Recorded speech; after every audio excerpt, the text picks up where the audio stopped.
Welcome to Woman On. I'm Maxie McCoy, your host, and this season we're talking to the women and people who are making 2020 actually somewhat inspiring, even though it doesn't really feel like that right now. But if you think these episodes are all there is, you couldn't be more wrong. Each episode comes with a free worksheet so you can self-reflect on what you're hearing and how it relates to your own life. Then, if you want, you can go way deeper with a collective season pass. What that means is that you get to work with small groups. I like to call them like episode study groups. So you can actually apply what you're listening to here to your own life with people you trust. You're probably gonna love it. You can check out everything and then some at womanoncollective.com. All right, my next guest is so inspiring. I think I say that every time, but this one is all of that and then some, especially with what we are experiencing in this country right now.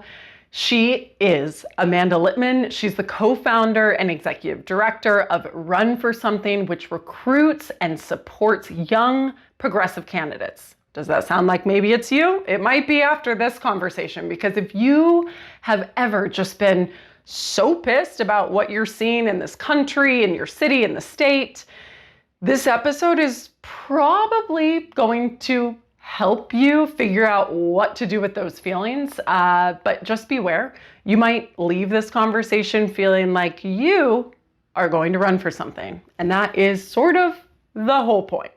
I remember, you probably remember this too, the tears that I cried when Hillary Clinton lost 2016. More than anything about remembering where I was that night, I remember the mascara splotches on my pillowcase. Now, I want you to imagine that. Then I want you to multiply it by 2 years of working 100 hours a week on that campaign, and then not accomplishing your life stream in the most public way possible.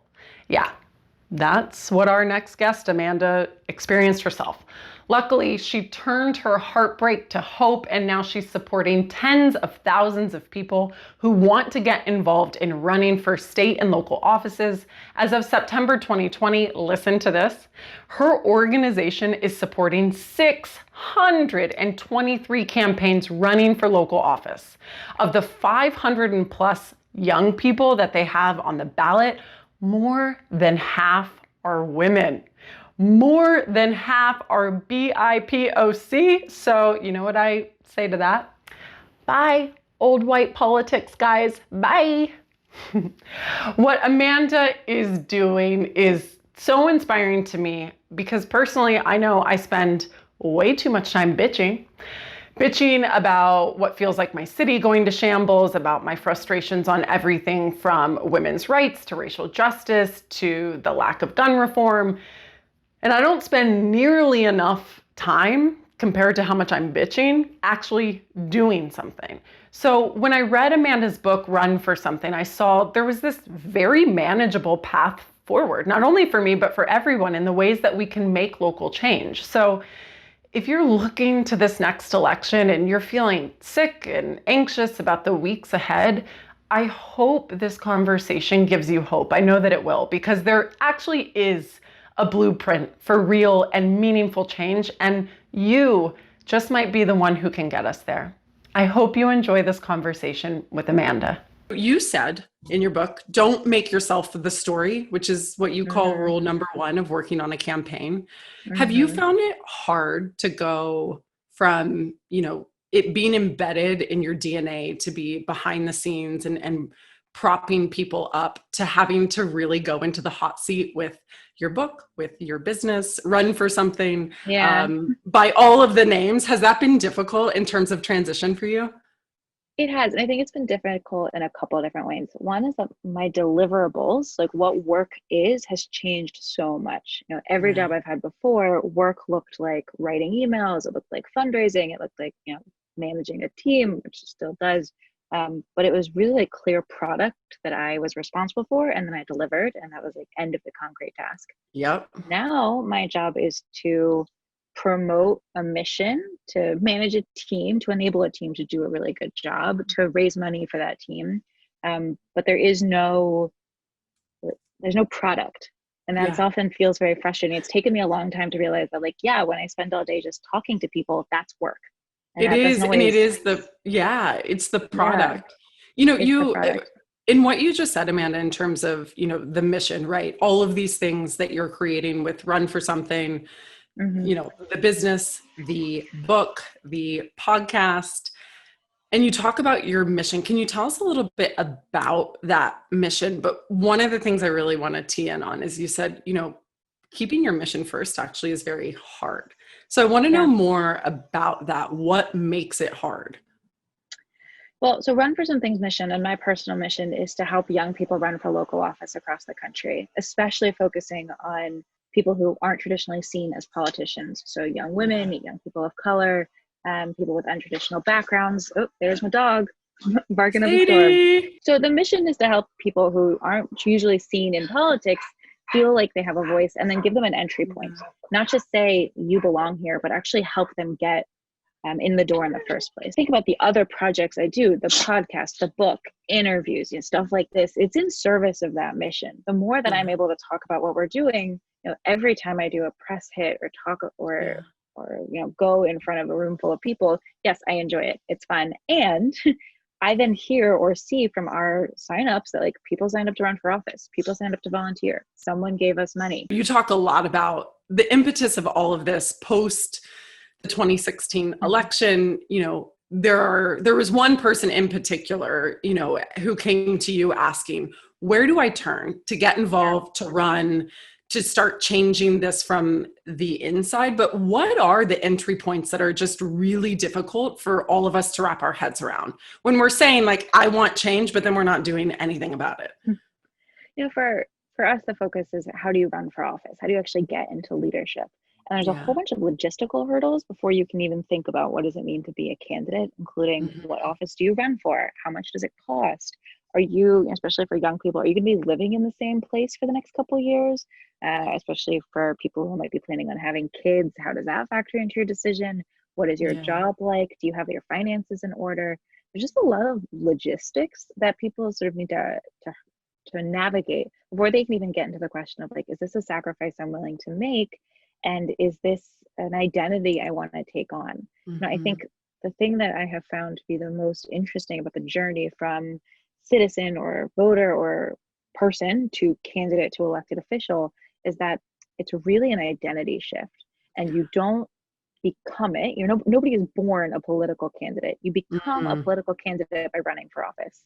It's not like art or like writing. Like, you're not born a writer. You become a writer by writing, or by an artist, by doing art. It's the same. Isn't it you so claim the interesting? Identity by doing it. Yeah. It's funny. Like, I've never thought about politics as an identity shift, but you're so right. Like, I remember it took me a long time to own the identity of being a writer, which is my first love. It's what I've always done. And what is that? Is that just imposter syndrome? Is it, like, is specifically with the people that you're working with in politics, what makes that identity shift so hard? And is there any pre-work any of us can do who are like, maybe I am cut out for this? Well, I think part of it is that for so many of us, we've never seen someone like us. Sadie hates it when I get so mad about this. We've never seen someone who looks like us in office before. Yeah. Especially if you've never seen a candidate who has your background or your skin color or your gender identity or your resume line, you're not familiar. It feels like you don't belong because you've never seen someone like you who shows you belong. Yeah. So I think that's part of it, is how can we tell the stories? And if you're thinking, can someone like me run? The answer is probably, and someone like you has.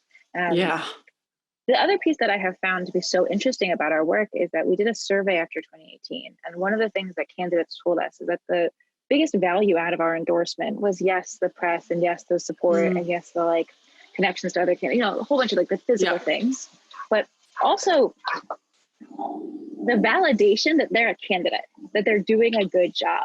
It's like a stamp of approval that they're doing things the right way. And because we're usually the first endorsers, we're the first ones giving them that stamp of credibility or that certification. I think that validation is really helpful.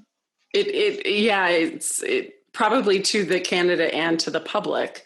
It's so, It's so true. And I wonder, and I'm curious, you being so embedded in this is why when there's so many young people in general who want change, who are asking constantly, how do I get involved? How do I do more? How do I take this anger and do something with it? Why is the hurdle? And when I was reading your book, obviously called Run for Something also, I was just like, fuck, I need to give this to so many people who are actually very cut out for this, because it makes the whole thing manageable and digestible. And like, yeah, like, why wouldn't I go run? But why is that so difficult? Why can't we get to the option of like, yes, me, I am a person who can go run for a local office? Well, I think it's really worth pointing out the structure is set up to be hard. It is not set up for like normal people, real people to be able to enter it. It is intentionally difficult and confusing in the rules, the mechanics, the unwritten rules of like how many signatures you need or who's the right person to talk to. That is meant to keep normal people out. Yeah. I don't mean normal in any like denigrating way. I mean then like nope. Yep. Like like non-life politicians. It's meant to be hard. So when you approach this and you like encounter that obstacle, it's not hard because you're an idiot or because like you are incapable. It's hard because it's hard. Yeah. And once you actually dig in, it is not that hard. Not that hard. It is the same time. It is intentionally, structurally difficult, but the mechanics are not. The mechanics are talking to people, building relationships, and getting people to show up to vote. And the ways that you actually do that are not hard. It takes time and money and people, but it's not like engineering or rocket science or like brain surgery. You don't need special training beyond being a human who can listen and engage with others. Is empathetic. Yeah. Yeah, it was interesting going through everything that you broke down about running. And, the perspective I had as someone who has been leading communities of creative women, entrepreneurial women, women in business, I'm like, if you've done any of that, you can do this. Time, people, money, everything that you just said. Yeah. It's the same thing that you need when you're building networks of people in your career, when you're building the money for the business that you're launching. Like, there were just so many parallels that I thought were really beautifully repurposed. And one of the things that I loved that you were talking about is like, don't run for Congress, run for city council. Make it small, this kind of almost like Operation Unsexy. And I'm curious, that mentality of really breaking it down and making it small, why is that so important, especially in diversifying who we're seeing as elected officials? Well, there are more than 500,000 elected offices in the country, and only 535 of them are Congress. 500,000. Wait, break those numbers down for me one more time, because when I saw that, I was like, 500,000 people have an opportunity to make change. That's so many people. 535 members of Congress, 435 in the House, 100 in the Senate. Yeah. You have your president, your vice president, you have 50 governors, another 50 lieutenant governors. I believe almost every state has one. Maybe there's another 100 to 200 statewide electeds, who, like various definitions, attorney generals, comptrollers, that kind of thing. Everything else is local. Everything else. That's so much. As you think about like, where's the opportunity? I mean, first, there's an obvious like supply and demand here. There's a lot of offices and we need more people to run for them. There's also a question of where can you actually make a difference? If you think about the problem you want to solve, what is an office that will give you a space to solve it? For basically every problem that isn't foreign policy, and even some that are, it's a little harder. Yeah, you can solve it in a more meaningful way, faster, in a way that will more directly affect your community at a local level. And it is something that you could realistically run for and win as a 20 or 30 or 40 something who isn't a zillionaire, who isn't independently wealthy, who doesn't come from money, who maybe doesn't have political experience. So pragmatically, it is much more feasible to run for local office. You can then run for something higher. But I think it is both politically, practically, and based on impact, the place where to actually focus on. It's also where sustainable power comes from. You think about who writes the rules, who draws the maps, who determines who can vote. on the federal level, it starts at the state level. It's state legislatures and city councils and county clerks. Yeah. I think that, when you're able, it's what I thought was so beautiful in your instruction is you're making each step digestible. And it feels like I literally, even someone like me, Maxie, someone who doesn't plan on running for politics, I was like, oh, if I ever got so fucking fired up, this is a perfect blueprint of where to start. Like knowledge is power. And, it is that blueprint. And one of the things I was thinking about in relation to that with you specifically is, how did some of, what you were laying out in the book, in Run for Something, how has that affected how you are supporting your business? You are supporting all of these candidates. What does it feel like for you to move from a life of campaigning to a life of scaled campaigning, sort of? Yeah. In a lot of ways, it's very similar. Run for Something is our campaign. And I'm always trying to further the cause of the campaign. And we're not winning votes, but we are trying to raise money, get volunteers, and recruit candidates. So in the same way, we have lists of people we want to talk to and ways that we want to talk to them and a deadline which we need to talk to them by. So the mechanics are shockingly similar. Yeah. And I think the other piece here is, having worked on campaigns and thinking about really like, how does a campaign organizational culture come about? As we built a business, we really wanted to be intentional, my co-founder and I, about building something that could last. Campaigns are not meant to last. Campaigns are sprints to a full stop on election day or whenever votes are counted. Our organization is very intentionally meant to be as long-term as we can fund it for. So we're trying to think like, how do we build process that lasts? How do we hire people that are going to stick around? How can we fund this for the long term? So it's a bit of a mind shift in that sense.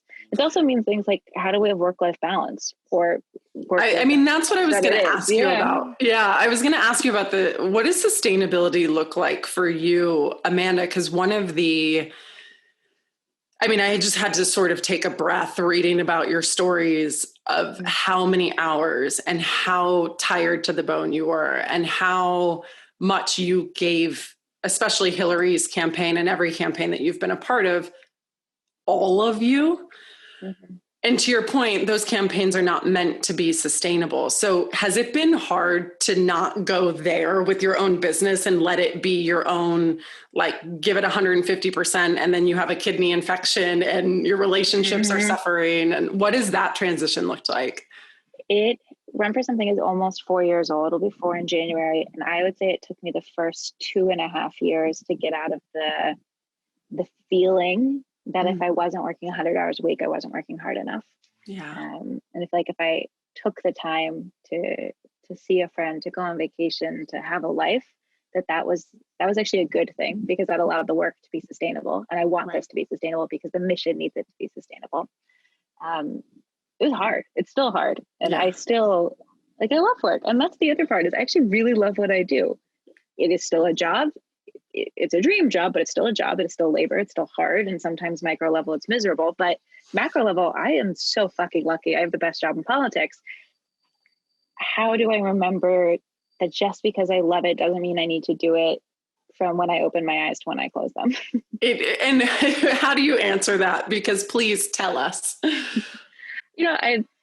Over the last 4 years, Run for Something's always been remote. So I've been working from home now for 4 years, and I'm not in my home. You're like, this is not the roof is not normal. I wish it was.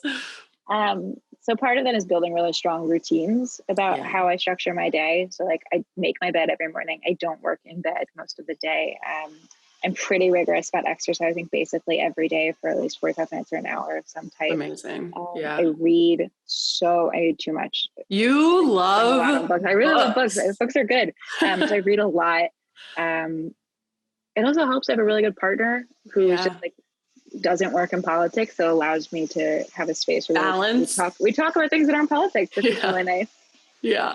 Because I can imagine in some of your stories about, dating somebody in the office and your friends so you don't have any time for anything that's not that. But then it also becomes very almost self-fulfilling of it becomes your whole life because it is your whole life. But now you have a sort of new whole life, which I can't believe 4 years has Hmm. almost gone by. And I know this year, so, we're talking to women who are doing their best this year because it's really probably all any of us can do. Yeah. But I'm wondering for you, what have been the particular challenges of this pandemic, of this year, of the racial justice movement, not only on your personal life, but on the way that you've had to look at or look differently at supporting your business and supporting all of these candidates, So the week before the potential pandemic, candidates. the week before the pandemic hit, I had gone on vacation. My fiance, my parents, and my sister and I were in Barcelona. And the Wednesday that Trump gave that speech about like, we're going to shut down travelers from Europe. And it was the day the NBA canceled. It was like 2 a.m. in Barcelona. And we woke up because my phone was blowing up saying, hey, are you going to be able to get home? Oh, And I was like, what an interesting question. I hope so. I Yeah, was sleeping, didn't know that was going to be an issue. cool. So I remember it so vividly in part because I had this thinking realization of like, I was supposed to spend basically every week from when we got back from Spain. Like I was supposed to get back from Spain on a Sunday and fly to LA on a Tuesday and basically be on the road every week from then until election day, traveling, meeting with candidates, go doing events, fundraising. I was like, okay, that's not going to happen. Our fundraising is going to dry up because we're not doing events and we're not doing meetings. We're not going to be able to raise as much money because this is going to cause an economic recession. Mm-hmm. And so very quickly that vacation became a very stressful Yeah, like European adventure. thinking about Like, everything wow, that was about to become hard. what is going to happen to our organization? So I'm really proud of the Run for Something team who was so nimble. And our budget, we scaled back expenses. We were really thoughtful about what we were doing. Our events team quickly put together what I think are some of the best in class political virtual events. We've been able to actually find ourselves mostly financially stable at this point, which is Amazing. really amazing. Yeah. The compounding layer of the pandemic plus the racial protests, which were beautiful and so desperately needed and devastatingly sad, and all of those things at the same time, I think also reinforced why our mission is so important. The pandemic and the protests and the violence against Black lives, much of it stems from either a failing federal leadership that supported that clearly identified the need for better local leadership on the pandemic side, and failing local leadership that clearly wasn't holding police departments accountable on the racial justice side.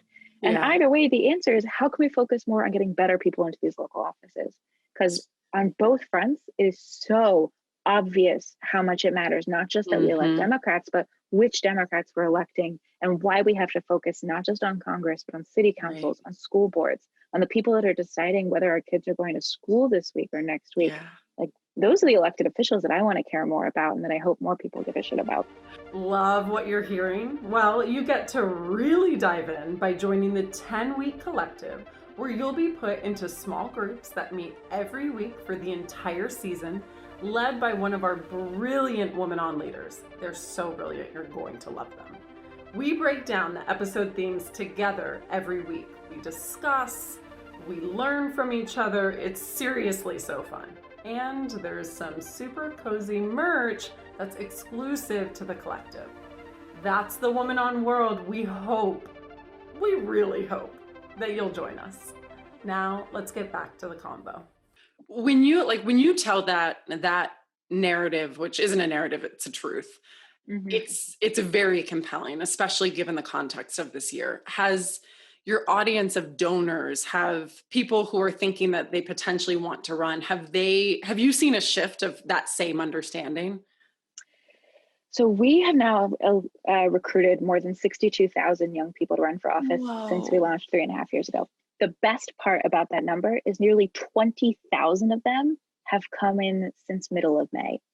Whoa! So like the surge in people who said, wow, I'm seeing a problem and I want to jump in to solve it is, one, it's terrifying because what an incredible responsibility we have to still be here for them. Amanda, good luck. Godspeed. It's what gives me hope. One of the big fears in 2017, 2018 was that, is this something we could sustain beyond Trump? Was the number of people signing up to say they want to run for office entirely spurred in reaction to the president? The answer is quite obviously no. What it says is that he has deeply lowered the bar on who can actually engage in the political process. So maybe the only tiny silver lining that I wish we never had. But the people who are signing up now, it's not in reaction to him. It's not. And it's something that really gives me hope. The other thing that gives me hope is how many people have come to us in the last 6 months, the last year, and said, I'm coming to you because I saw someone you helped who looked like me. I saw someone, like, you helped Danica Rome win for state legislature in 2017, the first openly trans state lawmaker in the country. Yes. Then Breonna Tattone came to us and said, you helped Danica, can you help me too? A year later, she's the first openly trans lawmaker in Colorado. 18 months after that, Taylor Small is the first openly trans lawmaker in Vermont. Earlier this fall, Sarah McBride becomes the first openly trans lawmaker in Delaware. Like, it's a snowball, and it's going to keep going down the mountain and collecting more and more people who are going to break history together. You know, the first, I think Kamala says this too, the first is never the last. And that's really cool. It's really cool.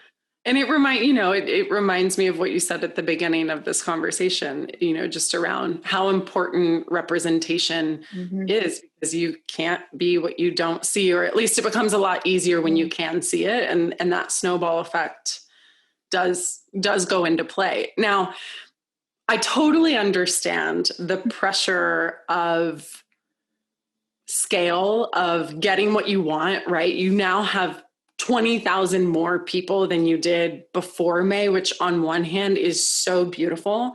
And on the other hand, I wonder for you as a leader, during a pandemic, during the 9 million pivots you and your co-founder and you as a human had to create, did you start to see any narratives in your own head or any emotional challenges that you have been having to work through because of these changes, even though they're net probably positive? For us, the big thing is the known unknowns, which is a phrase I wish Donald Rumsfeld hadn't invented because it's really useful. It's like, there's going to be an election. You have no idea what's going to happen. And you could imagine a world in which Joe Biden wins and the Democratic universe, especially of donors, and I think really on the funding side, says, cool, game over, we're done, job done, like, turn off the spigots. You could also imagine a world in which Joe Biden wins and they realize, okay, it's now really important to recommit to local office. Right. The flip of that is you can imagine a world in which Trump wins and all the donors who've been really engaged say, fuck it, this wasn't worth, like, we failed, we can't do this, and fly off into the sunset. Right. Or they say, Trump wins, we have a responsibility to elect local electeds who will be the first line of defense. Any of those options are equally possible. You know, I'm sure that's not how statistics work, but you know what I mean. In my world of statistics and math, it works just fine. You know, you could see any of them. They're all plausible. Yeah. So as we think about what does the future look like for the organization, I am more confident than ever that there is a need that we are filling and that we have a responsibility to be here. And I am mostly optimistic or cautiously optimistic that we'll be able to raise the funds and keep the organization going. You know, we're in a good place now. We still have like a $400,000 budget gap to fill before the end of the year. How can we ensure that we're both doing that and staying here? Because we have a responsibility to them. Yeah.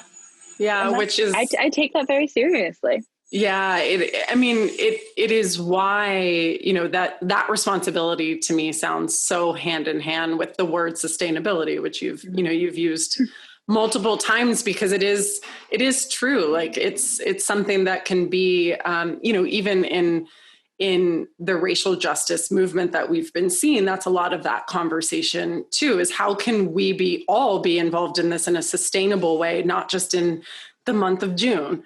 And, you know, it is a lot of the conversations that we are having here is how do we continue to do our best and keep going and talk to, you know, even in this time of pain, who are the people that are creating major bright spots and leveraging what they have, like you, in order to change, because change has not been easy. And for you, the change from campaigning to this wild business podcast author life, have you found that you are still very tapped into the community of people that, that you were so close and embedded with on the campaigns, like what does your own personal community look like? Has it had to shift in order to do something different?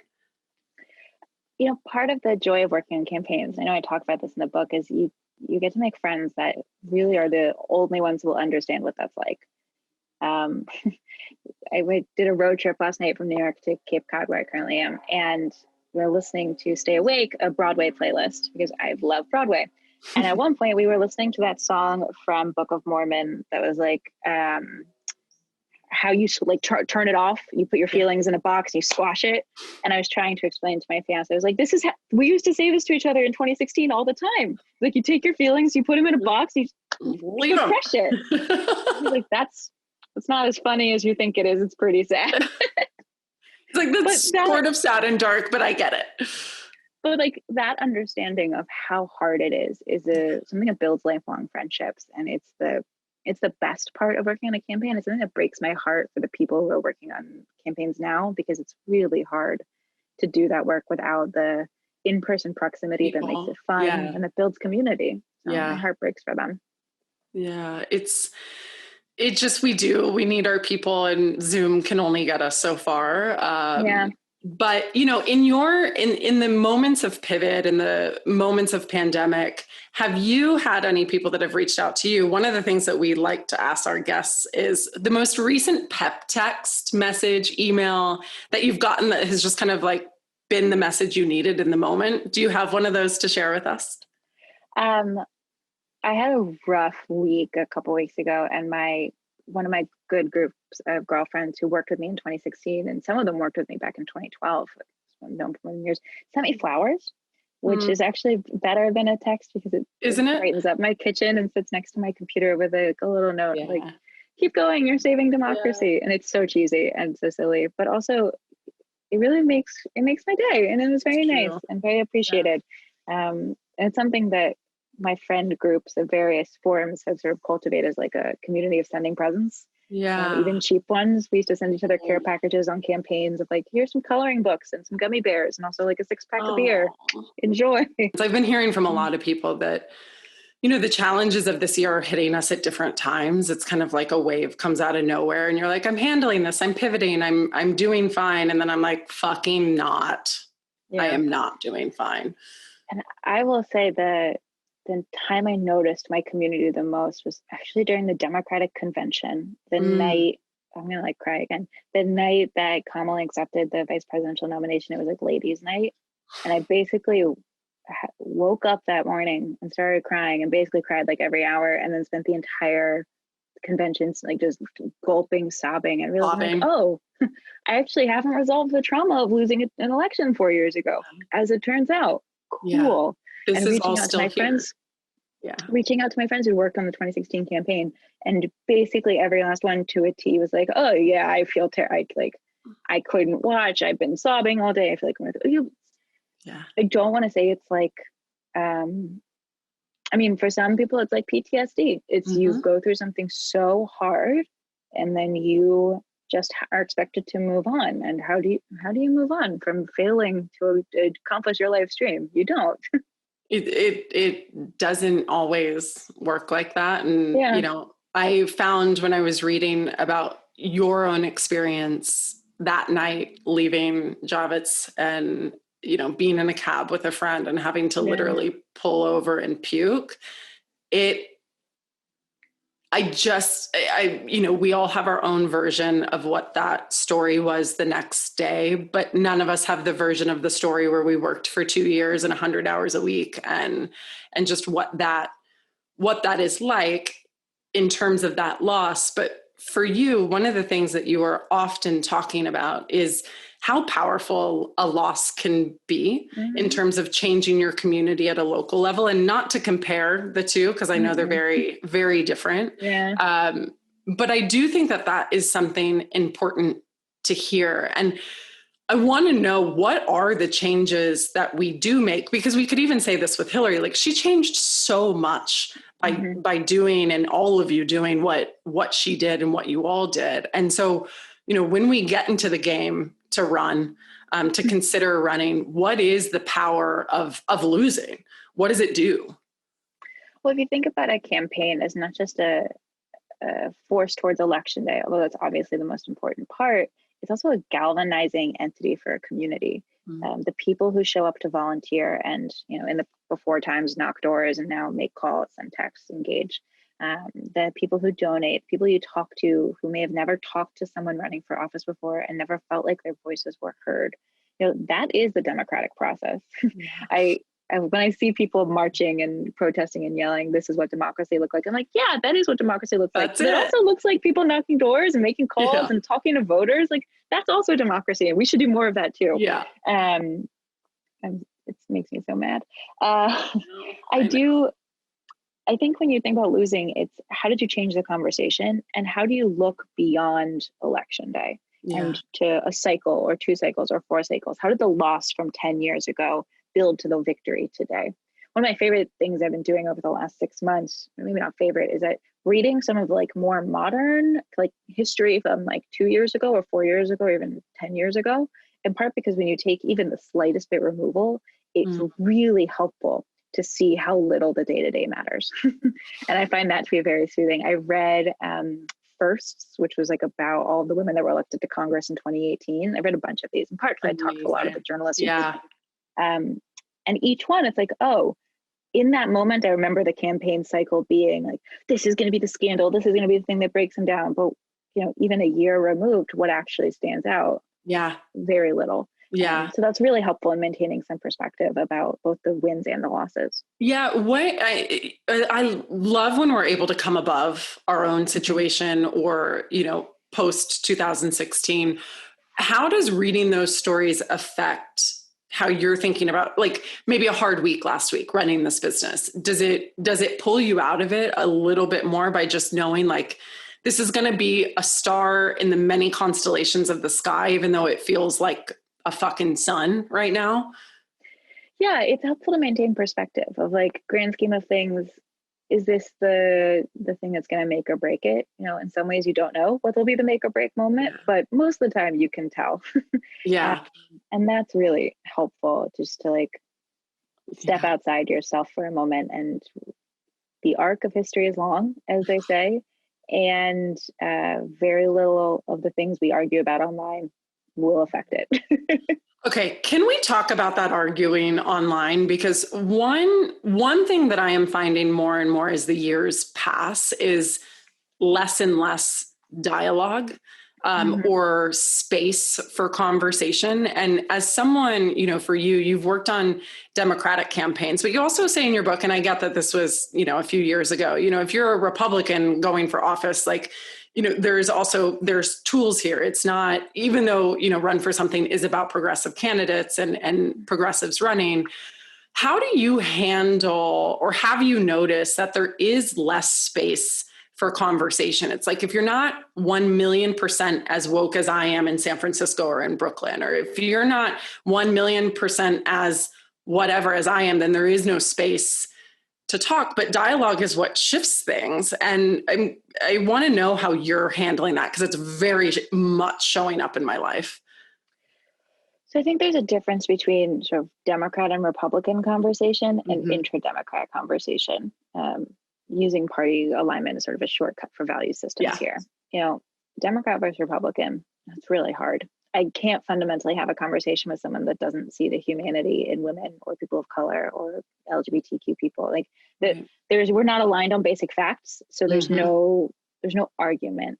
It's just 2 separate universes. And that's really hard. That's not true of every Republican, certainly, but it is at this point, if you are voting for a Republican elected official, you are saying that you are okay with a certain kind of value system and policies. And I can't get on board with that. Be there with you. When did it become that? I think it was certainly before Trump. You would probably say it starts in the Tea Party in 2010, and Trump gives space for it to no longer be shameful or no longer be so secretive. And I think it's worth reading Ezra Klein's book on how we get so polarized. It's very good. It's interesting. It probably starts around then, but the country's also been pretty polarized. And there's like a bunch of factors that play in here. And I think a big part of it is the death of local media, the social media algorithms that encourage extremism, the gerrymandering that leads to further polarization within primaries. There's a whole bunch of reasons. There's so much. Yeah, there's so much. As I think about the intra-Democratic Party sort of disagreements and dialogue, I have to remind myself a lot that the conversation online is just the two loudest voices, and that when you actually have these conversations in person or over the phone, over text, or whatever, it's a very different tenor. That some people treat Twitter as their group chat and others do not, and you can really tell who falls into which camp. Right. I've been very mad online lately about campaigns knocking doors. One of the stances that Run for Something has taken this year is that candidates shouldn't knock doors. It's a global pandemic. It's dangerous. Any organization that has done so has had to bring people back because they get sick. Like, you can't guarantee you're not knocking on someone's door who isn't quarantining. There's any number of reasons. And there are other ways to accomplish the same goals on a campaign. As we talk about in the book and I've talked about on the podcast, like, you can do it in the same way. And I was ranting at my fiance about this and like, people on Twitter are so dumb and da da da. And he was like, have you considered not being mad online? Like, as someone who's not that online, that's a very helpful perspective. I have not considered it. Thank you for that feedback. Have you considered just maybe not? Just like, don't be mad online. But I am mad and I'm online. Yeah. And those two things go together. Yeah. What does it look like in your, if in a non-pandemic world or a group FaceTime, when you are having conversations, interdemocratic conversations, what do the disagreements among your own friends look like? How do you open that dialogue, keep space for that dialogue, even as it relates to the many amounts of people and their vast perspectives that, that your business is supporting? Well, it's interesting among my friends, because basically all of my friends who I talk to on a very regular basis work in politics. So the perspective they have on these conversations actually directly relates to their professional work, which then affects the outcome of elections. So it's not hypothetical, it's not theoretical, which makes the tenor of the conversation sometimes a little tricky, because if I disagree with you, I'm not just disagreeing with you personally, I'm disagreeing with your profession or your organization. So your conversations are hard.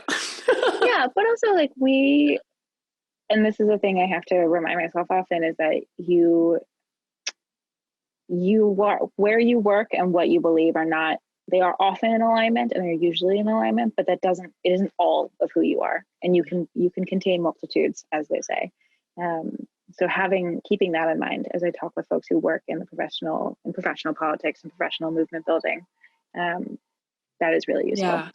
Yeah. And we're just so much more than our least common identity or perspective. So for you and the wild journey that you have been on, another one of our favorite things to do is to ask our guests to show us a couple photos of a time that maybe was not that great. You were feeling a bit lost. You didn't know how things were going to end up. So I'm going to flash a couple photos here real quick. And I want you first just to tell me, how old is this little Amanda? Oh, she's probably 11. She's 11. What's going on here with the brace? So I was a gymnast growing up. I was also very injury prone. And starting when I was 11, I dislocated my knee. And I basically spent at least a couple weeks, often a month or more, a year, from when I was 11 until I was 18 on crutches. I had surgeries. I dislocated my knee much. And then I proceeded, as I mentioned, we'll get to it in a moment, to do it again when I turned 21, 22, 25, 27. So getting to this, tell me about, where are we? What's going on? This is outside the Northwestern Memorial Emergency Room on New Year's Day, 2017. So after 8 weeks after losing the election, I flew out to Chicago to see my best friend for New Year's Eve. We're dancing in his apartment in the living room, and I fall down and dislocate my knee and go to the emergency room, where I'm pretty sober at this point. My friend is the drunkest person there by far. Everyone is wearing glitter and sparkles, and I am just in my Hillary sweatshirt, So sad. And I was like, this is 2017 in a nutshell. I'm starting the year on crutches. My hair is a weird color because I dyed it lobster red in a post-campaign freak out. I feel like that's a really good coping mechanism, is to dye your hair lobster red. When life gives you lemons, dye your hair whatever color you can think of. Dye it red and dance in the living room. Okay, if you could give that Amanda advice, right? That's an Amanda that's 3+ years ago. What are you telling her? Does she have any idea, of what's ahead? She doesn't, but I think one of the things I am most both proud of, and is probably one of my greatest flaws, which, as you know, the two sides of the same shadow. coin. Every strength casts its shadow. Yeah, is I can make things happen through sheer force of will. And that is sometimes means steamrolling people, and that sometimes means not always asking permission, but asking forgiveness later.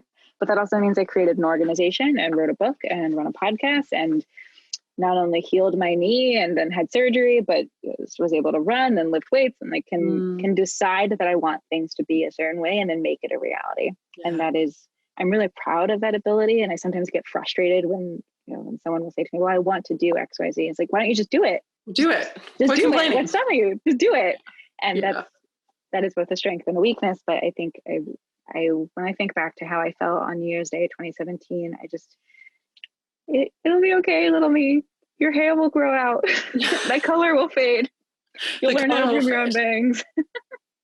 It is. It's always so amazing to me how much can happen in so little time, even though, the days feel long and sometimes even the years feel long. It's like, look at what you have created and what you did that year, what you've created in 3+ years. But I do understand, the sentiment that you create your reality, you just do it, you just make it, and how that can be frustrating when other people don't probably see. Like, you could literally change your town by getting involved or by actually running for a local office. What about the people who think, or just know, whether it's from, listening to your blueprints or reading them, listening to this, that's probably not actually me, even though it could be. I know that it could be, but it's probably not the right fit. What are the other places? And you did this so well in your book, like spreadsheets, like really into numbers as a financial model, you didn't say any of this. This is my take on it. Then you could probably be doing X, Y, and Z. And there were a lot of different buckets where you could really create change without having to run for office. Can you tell us a little bit about those if people are feeling especially pumped right now and may not think that running is right for them? I would highly encourage you to find a local campaign and volunteer your special skills. You can do so on Run for Something's website by signing up as a mentor or just finding a candidate through our candidate directory and reaching out to them directly. I say this candidly, the Biden campaign probably doesn't need your help as a policy expert, probably doesn't need your help building websites. I mean, they might offer, but a school board candidate absolutely does. Yeah. A city council candidate absolutely does. You will get to be a big fish in a small pond, and you'll get to know the candidate personally or the campaign manager personally. It's a really good way to build relationships. You say you don't want to run for office today. That may not be true a couple of years from now. So why not get to know people and see how you feel? And also those relationships change so much of what we think is possible for ourselves and our future. Are you ever going to run for something? I have the best job in politics right now. And until that no longer is true, we'll see how that goes. Okay. In being in politics, I'm sure, you've worked for some you've done massive, amazing, incredible things in the campaigns that you've worked for. And I'm sure people, we love to talk and need to talk about the challenges of women in politics, but I'm sure having worked for Hillary, having, been a part of what you've been a part of in your past, people are probably always asking you, what was it like working for Hillary? But I'm curious, do you have different questions that come to you, or are they phrased differently, or do you notice a difference in how they ask you about Hillary versus how they might ask you about your experience with the Obama campaign? People assume that everything we did for Hillary was wrong. And I think that this is a really important distinction. Both, we've seen this in 2018, it's true in 2016, it's going to be true for the foreseeable future. The execution of the campaign and the outcome of the campaign are connected, but one does not directly relate to the other. One does not directly cause the other. Right. Good campaigns lose, bad campaigns win. I think a lot about how some of the men that ran both in 2016 and 2020 who lost were deemed to have still run great campaigns. The women who lost were deemed to have run bad ones. That is, I smell it, I see it, I know what you're doing. So I think that is like the assumption that we were idiots. Yeah. And that she was a bad candidate. It's like, we certainly didn't do everything right. She certainly wasn't perfect. She's human. No candidate is perfect. And, going up against 30 years of GOP oppo against her and a foreign country interfering and a decade of Republican voter suppression that was built on a decade of Democratic failure to invest in local office, all of these compounded to make it hard. Yeah. To make it hard. And even now, my friends who work for Biden will occasionally show me charts or can convey like the conversation online. Still, one of the most negative conversation topics is about Hillary Clinton. Still, it was really hard to love Hillary Clinton in 2016. It is, the data does not lie. It just is the patriarchy is just hurts us all, Yeah, it really does. It hurts everybody swimming in that water. That's so interesting how you can tell the internalized sexism that lives inside of the way a question is framed. I've never thought about that, but I imagined you probably got very different questions about the two, and that is one of them. So, you talk about the cycle of elections, and we are obviously weeks away from a very large, very important election happening. If someone is just now hearing this, no matter what happens in a few weeks, there will hopefully be, people who are looking for additional change, to be a part of the change happening, to be a part of the aftermath, whatever it ends up being. We all hope that it goes one very specific way. But where is the next opportunity for people to run for something, for them to get involved? Should they start right now? What does that timeline look like? It is never too early to start thinking about running for office. If you go to runforwhat.net, you can enter your address. We will help you figure out what offices are available to you in 2021. Some of these filing deadlines are going to come up real quick. So it's not too early. It's also not too late. It's also not too late to start thinking about 2022. Hopefully there will still be a functioning democracy. So think about what you want to run for. Think about the problems you want to solve. And this is the place where getting involved with the local campaigns now can help lay the groundwork for that. It's not the only reason to do it, but it is one of the reasons to do it. And that when you engage locally, you'll get to know the people who work in your community. And if you decide to run eventually, those are the people that you're going to wish you had known if you hadn't. Build it now. Awesome. Thank you for those resources. When we look at who is running or who's going to be running, who is a woman on the rise that is someone that Woman On should know and be supporting? Okay, I'll give you two.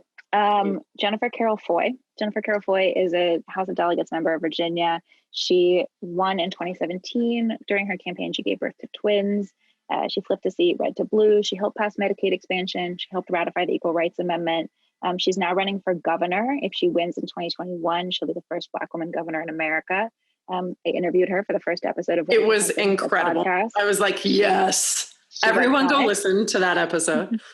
The second is an incredible state rep in Florida named Anna Eskamani. Anna is Iranian American, a former Parenthood staffer, a twin, She's based outside Orlando. She flipped the seat red to blue in 2018.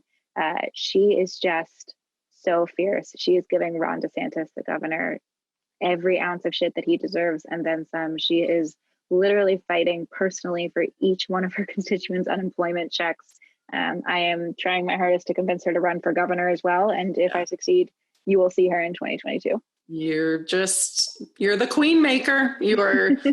Thank you for the work that you are doing. We are very grateful, not only for what you're putting out into the world, but how digestible you make change seem by, us stepping into that arena. So I'll finish here. What are you batshit grateful for on this day? I am batshit grateful for my dog, for my sunshine, for the ability to do this work. I can't believe how lucky I am that I have this as a job. It is so hard. It's so hard. But it also such a privilege to basically every night this week we've had Run for Something events where I've gotten to talk to some of our candidates, and it is the most inspiring thing to talk to people who are really doing the damn thing. We're doing it. And they're doing it. And how could you not feel hopeful when people like them care enough to change their lives, to change the world? Well, you tell them. For us, we are also so grateful and we're thankful for you putting that support behind so many people who, it all cycles back to supporting us. So thank you for that. And is there anything that we should know that is coming up where we could support you in any other way? If you are listening to this, you're the kind of person who should run for office. So make sure to sign up on our website. You're also the kind of person who should probably support other people running for office. So donate, volunteer, anything you can do, whether it's your time, money, or your talent, makes a difference for us. So on it. We are on it. All right. Well, woman on. Thank you, Amanda. Thank you.